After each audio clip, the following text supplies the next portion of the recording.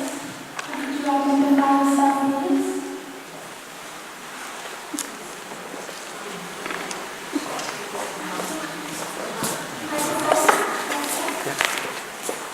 Sorry, Pak Terry. Thank you. My name is Mela. I'm with UNFPA Indonesia. I have question for Mbak Julia, the second presenter and the third. To Mbak Julia, I share the same concern with the sudden increase of sentiment to the LGBT in our country. Just to seek your further advice, maybe how would you think the best way in addressing those sentiments through what kind of modalities, or maybe how to approach or how to address those misconceptions of the people. And to the third presenter, just a curiosity whether what is the policy? Is in Thailand a policy or a law or regulation specific to address the needs of those people with disabilities? Thank you.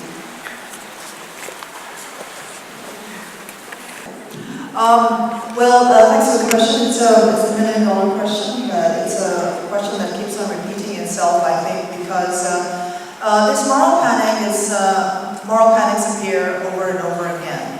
The parallel that I would draw this from moral panic is with the anti-pornography law in 2010, where there was an anti-pornography bill which was actually not about pornography at all, but it was about freedom of expression. It's about women's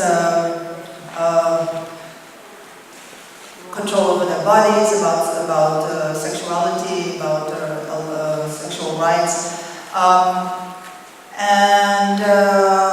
the bill was passed into law, and after that it was a victory for the political Islamic groups, and after that things remained more or less the same, you know. But I think this is different, slightly different with the LGBT case, and it's a bit difficult for me to answer this question because as it was difficult for me to write my column as well as to write this presentation because it's in a situation, in a state of flux. It just exploded very recently, you know. But just to try to answer your question, what strategies can we employ? I think it's very tricky. I think that UNDP itself I think will probably lay low for a while, you know, because Indonesia is at the moment it seems to be very reactive to foreign intervention. For example, another example that I could bring up is the reaction to the death penalty. You know, our president is actually not a very decisive president, but when it came to the death penalty, he stuck to his guns and said this is they don't accept foreign intervention, and this is going to be the case. This is going to make this an issue of national pride. You know, and this is really strange because LGBT homosexuality has existed in Indonesia. It's part of our local culture as well. And when the government officials say it's not in line with our morality, it's not in line with our local culture, then they really don't know anything about our local culture. Because, for example, in Sulawesi, there is the Bugis in Sulawesi. It's an ethnic group. Traditionally, they have 5 genders. They have 5 genders. It's not just 3, it's not just 4, it's 5. It's male, female, and then chalalai, which is a woman who has masculine traits, and the other is a man who has feminine traits. And the bisu, the 5th gender, is a priest, which is kind of, in a way, genderless. Can be a man or a woman. And there's the Warok and Gemblak, which is it's a kind of a traditional, spiritual practice. How would you describe Warok? And where the man is supposed to get mystical powers, and he's supposed to refrain from sex with a woman. So he has an apprentice, a young apprentice, and he has sex with his apprentice. So, and that's very traditional. And there's so many examples in Indonesian traditional culture. So this is just amazing display of ignorance about our local, denial, both the local traditional culture as well as human rights standards, international human rights standards.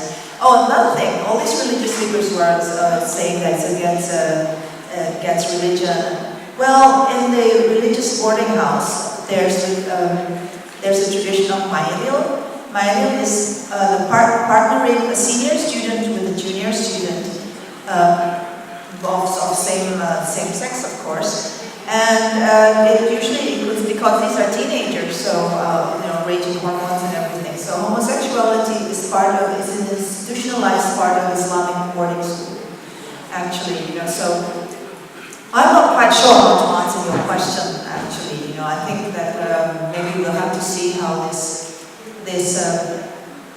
unfolds, and I think we should follow it closely. And what is interesting about the case of Indonesia is, from what I heard from the other presentations, is that this religion and these so-called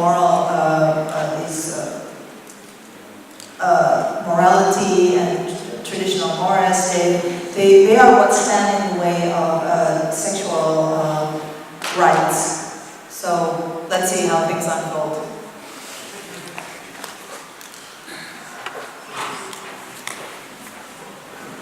Thank you for your question and for your presentation about the policy in Thailand regarding disability, people with disability or women with disability.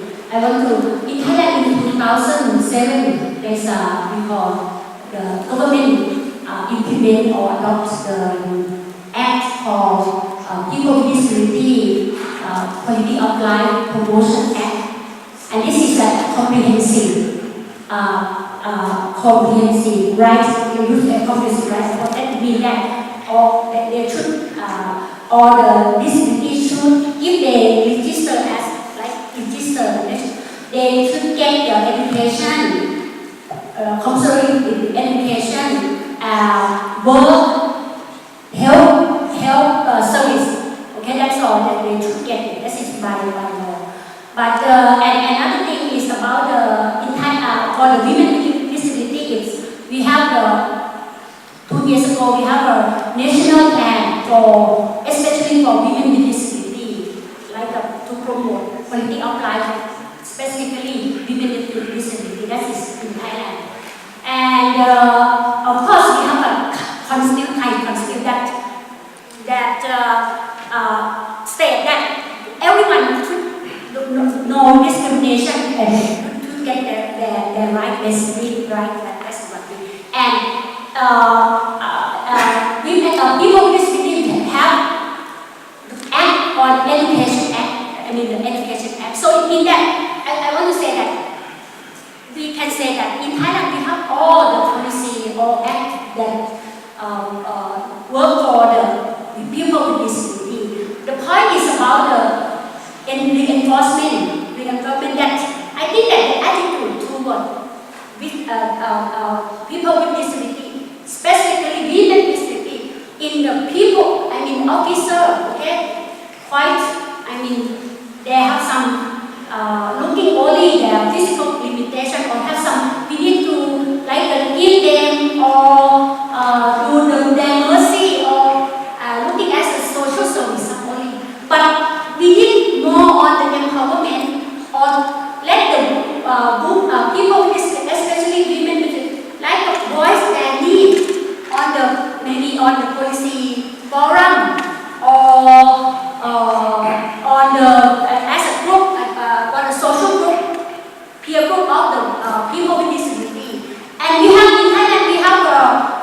Terry Hall from Australian National University, and I'd like to pick up on one of the points that Julia made about the headlines telling the story.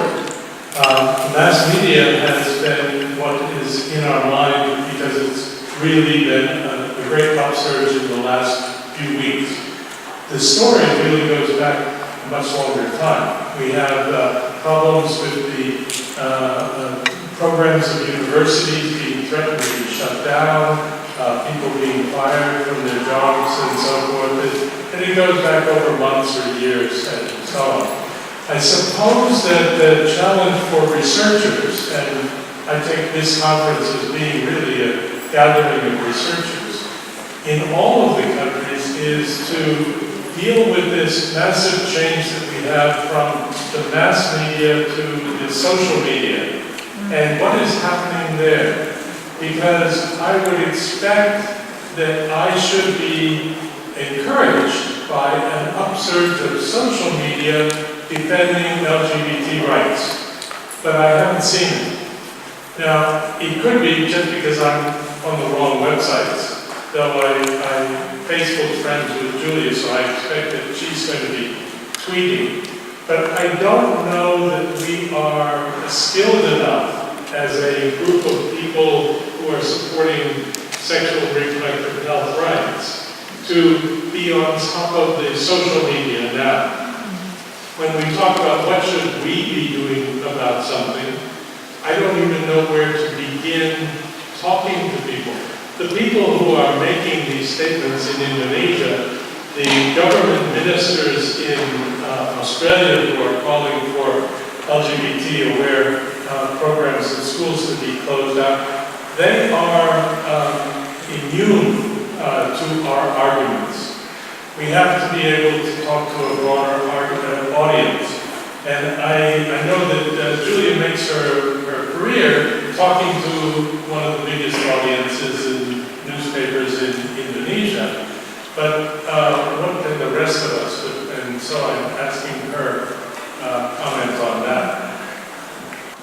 Well, actually, thanks, Terry. I'm actually more of an observer and a researcher, so it's actually up to, I'm sorry that my friend, colleague, David Doma isn't here, because he might be more in the position to answer your question, because it's more of a strategic issue. I think that you need to ask the question to people who are actually working with social media, like, for example, Rio Dama, who started the website melala.com, which is a forum for LGBT to speak out, communicate, and also non-LGBT people, like even Gunawan Muhammad has a piece in there because his daughter is a lesbian. And I think, that, again, that is the million-dollar question. How are we can we use the social media? Because I think there's this now a little bit of a conflation between conventional media and social media, but I think that activists have the power to use social media. Now the question is, are we able to harness it to the maximum? Because, and this is where the civil rights issue comes in, because the state still controls, like for example, and the state kowtows to these religious conservatives, like the MUI, the Indonesian Council of Ulama.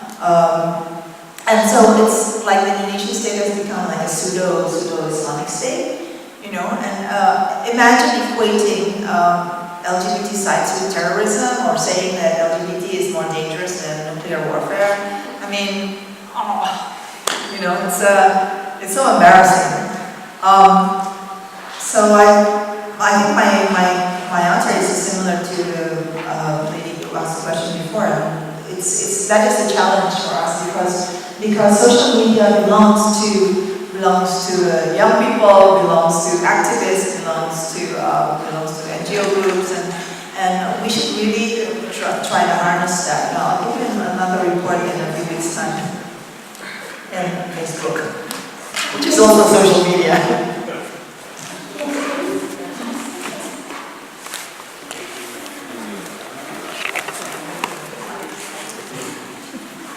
Myself, Dr. Yoga from India, Vice President, Chemical India. Now, in every country, there is a Human Rights Commission.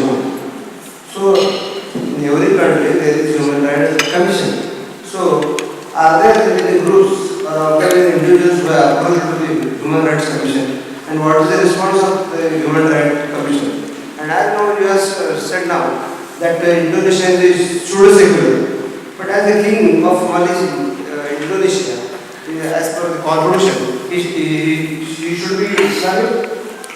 Sorry? The king of Indonesia, whether he should be belong to Islamic religion? Is there any constitution from you? I'm sorry, you did your last question? I didn't get it. Indonesia is a secular country. Yes. You just not told that it is a pseudo-secular country. Well, no, I mean, it is a secular country. Our constitution is okay, a little bit of history. When we gained independence in 1945, there was this movement by Islamic groups to see, we have the Pancasila, which is a state ideology, and the first principle is believing in one God. So the Islamic groups wanted to include 7 words in Indonesian, which means with the obligation to implement Sharia for Muslims. But that was, Sukarno rejected that, the founding father rejected that, recognizing that it would make Indonesia into a Sharia state, okay? But since that time, the Islamic political groups have been trying to regain that, trying to get that. And so they have been trying to do it in so many ways, and through political parties, through passing regional regulations, through passing the pornography law, and it's an attempt at Shariaization by stealth. The Islamic political parties have done so badly in the elections. They've gone down. If you look at this historically, the percentage has just gone down and down and down. And the Islamic countries, in an attempt to gain more supporters, has had to water down their tenets. So, we're in Indonesia we call it banci. Banci is sort of neither male or female kind of thing. It's a term that we use to say that wishy-washy. So, time and time again, in our political history, Indonesians have shown that we do not want a Sharia state, except for Aceh, which implements Sharia law there. And there are gays and transgender, the LGBT exists there as well. In fact, recently I saw a film about that, which was pretty amazing.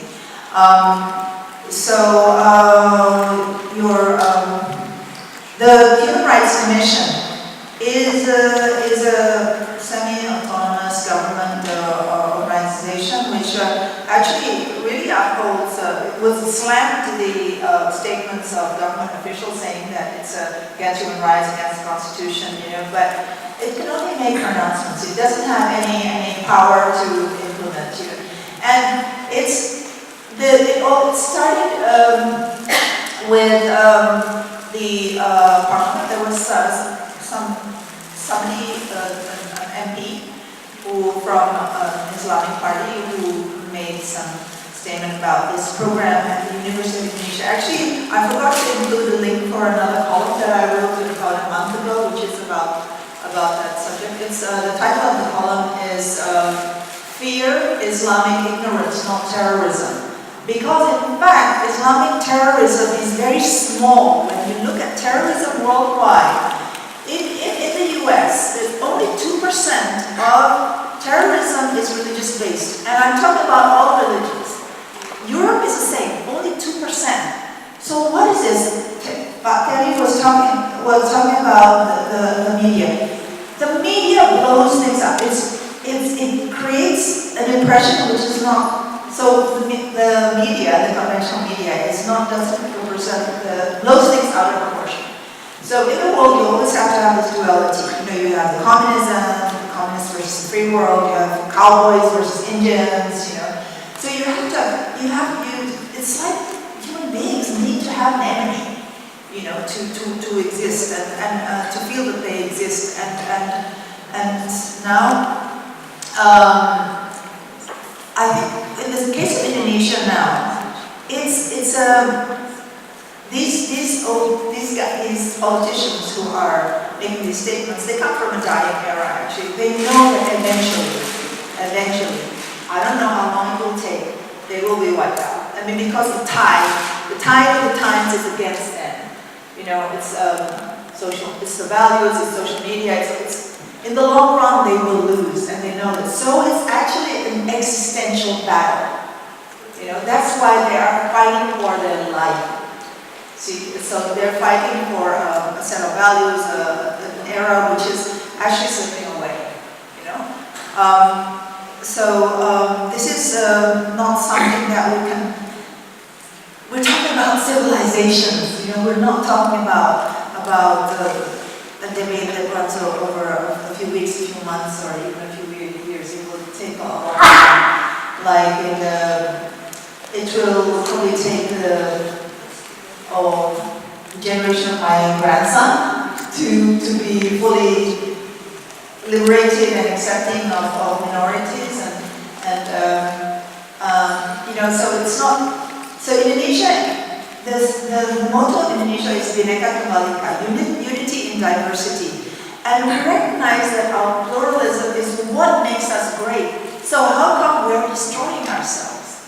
This very foundation, the pluralism, which is the very foundation of Indonesia as a nation. So this raises really, really big questions, and I really can't answer the question. The technical questions are kind of not really.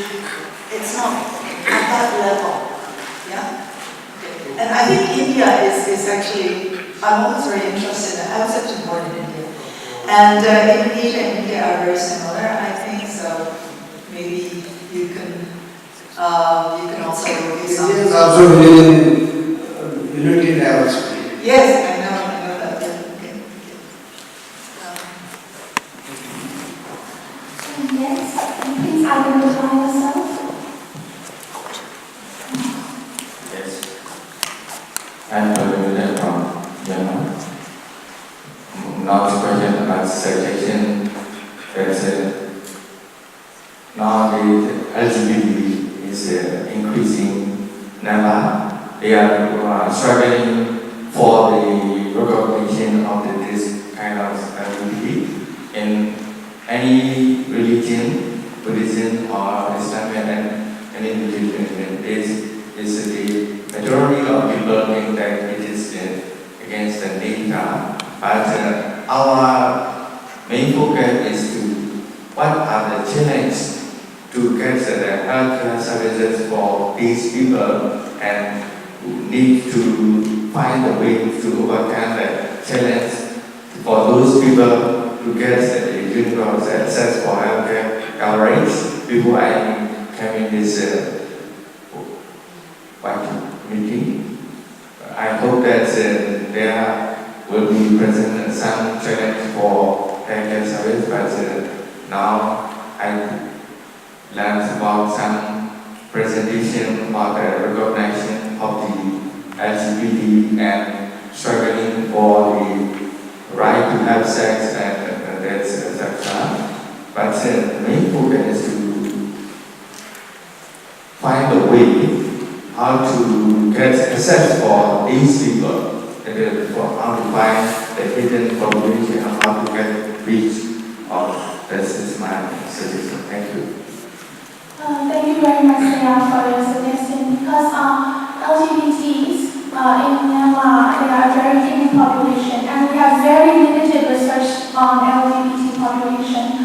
So I thank you for bringing this up. And because I'm from medical research, I hope there will be more research studies in Myanmar. Because as you pointed out, it is very important to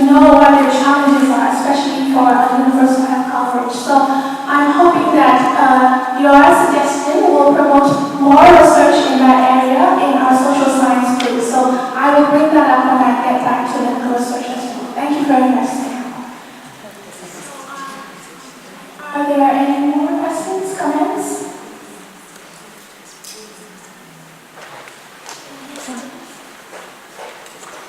Yes, please. Hello, my name is Paul. I'm from Vietnam. I have a question for Dr. Penchan. I relate your presentation to the case in Vietnam. So like in Vietnam, like we really do believe in karma. Yeah, like what goes around comes around. Yeah, and but like in the case of people with disabilities, we don't really think that. Like rather we show empathy like towards people with disabilities. Yes, rather than blame them like on what they did wrongly in their previous life. And I think that like our cultures are kind of similar, Vietnamese culture and Thai culture. So I want to ask you like your idea like the kind of treatment and like attitudes towards women with disabilities is lastly attributable to karma. It comes from your own perspective or it comes from any study that you can do. I thank you for this thank you to share your experiences in Vietnam, right? Vietnam and I think as I told you in my presentation, when I interview or I collect data in the village, okay, and we get the 100% of the women with disability community. The thing is, the cultural discourse like this way, it's like embedded in their mind. It's think that they think that they are, like it's not, I think that it's, they think that they are unable, okay? They are, because of the structure that they cannot access. Okay, I want to go to study, but I cannot. People say that you are unable to study. And what about the culture? What about the karma? Karma, they think that because they are all limit their life, so they think that this is something. They try to explain the reason. Okay, this is I should go on this way. I should go on this way because this is my previous life. And even the family, because most of them are poor.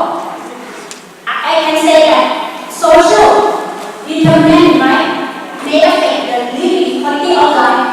If educate people or middle class, okay, they take people, they shouldn't go to the school. Okay, they change. It's clear. They change their attitude for this. But for people, if the structure don't make them or help them to go out of this thing, they cannot see anything, just only in the village. So how can they survive if they don't answer or give the reason in this way? Because they cannot take that, okay, I have rights because you have the government establish or establish the act, but they don't know it. They cannot give like a voice to the government, okay? So that I think that the point to answer this point is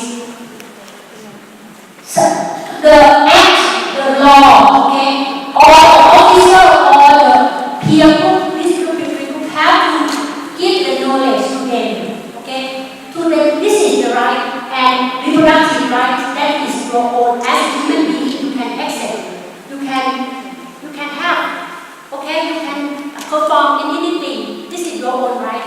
And okay, if they have a voice, they know their right already. So they maybe ask or request to help something. That is my question.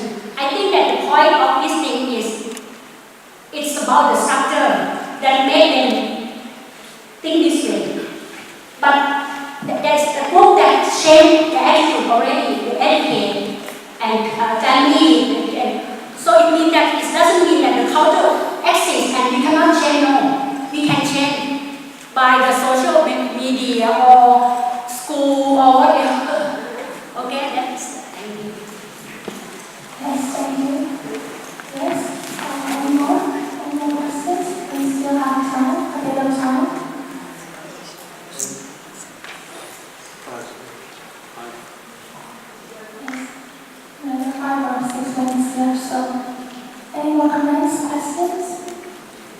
just say something? Oh, yes, please. I guess my answer is things will get worse before they get better. Okay, I think that's what's going to happen, and that's often the case in life. But as I was stressing earlier on, the people who are screaming now are against the times. Actually, the tide of time will flow, regardless. And they will be crushed, but things will get worse before they get better. So I just wanted to add that to make it a bit clearer. Yes. Any more questions, comments? We've had a very interesting afternoon. Just one question to Julia. I was wondering, was there anything that actually fueled these attacks on LGBTs just recently? I mean, this has been an issue, going on before, right? So, has there been anything that, have actually fueled such a massive attack against LGBTs? Actually not. There was no single incident. There was no that could have triggered. It was just suddenly out of the blue, the Minister of Higher Education and Science, Research and Technology and Higher Education, Mohammed Nasir, just suddenly came out with a statement condemning this. I forget what it's called exactly. This group at the University of Indonesia, which does counseling for LGBT sexuality and gender research. Something I forget. It's in my other column, which I will give you the link to later. Suddenly lashed out and said that this group doesn't have the right to exist. They don't have a permit. They don't have the permission from the University of Indonesia to use the University of Indonesia logo. That's how it started, and I think it just kind of triggered an anxiety that existed amongst the people who are basically holding the status quo. So what is happening is an existential battle between the status quo and the new emerging forces. How about that? This is a baratayuda. This is really a really big battle, So, and LGBT is at the forefront. So I think if you're in LGBT, you should be really proud because we are at the forefront of this battle, which is about the changing times and how we will become, a better world, actually. Thank you very much. Okay, so if there are questions, I would just like to wrap up and say we have had 3 very interesting and informative papers today dealing with the discrimination and conscience faced by various